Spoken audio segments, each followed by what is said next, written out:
Dexter?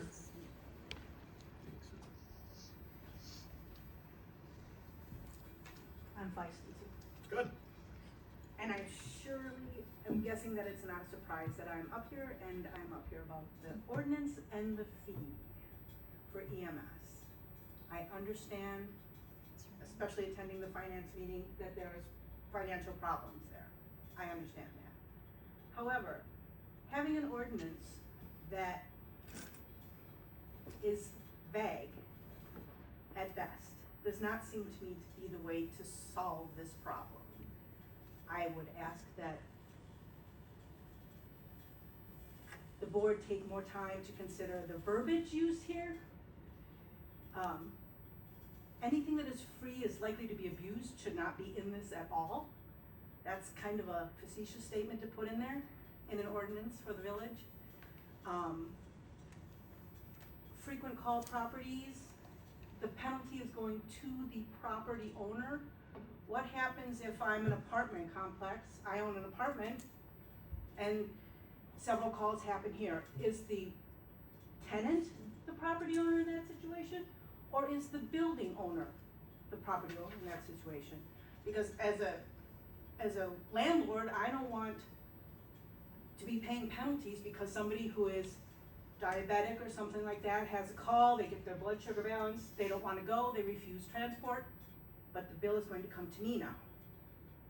If I'm a restaurant owner and somebody is choking and another patron calls 911 and 911 responds and the person declines transport, is the property owner have to pay that fee?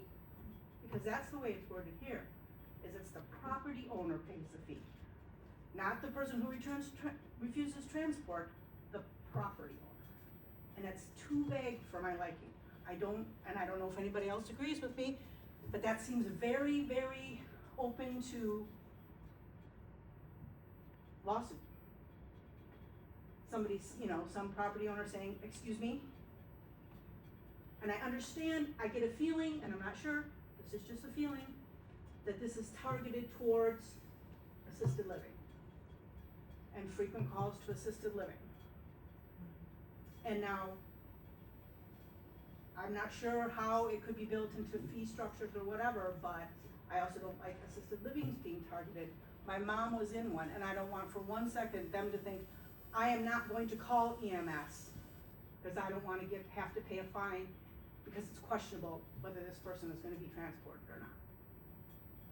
If my loved one is someplace, I don't want anybody questioning the call for service. And I don't want them denying my loved one service because they're afraid they're going to get a fee. And I mean, I would be only one person, but you gotta put that out as to how many residents are in that building. And if it's gonna be the first call they get charged, and then every call thereafter, there's no room for error there. There's no room for, yeah, we didn't transport this one, we're sorry, that wasn't, it isn't our call, because it's the person denying transport whose call it is. So I just think that this needs to be, I understand the need for the fee. Don't get me wrong, I understand the need to be reimbursed for services rendered. But I just am not sure an ordinance, especially an ordinance worded this way, is the way to go. Thanks.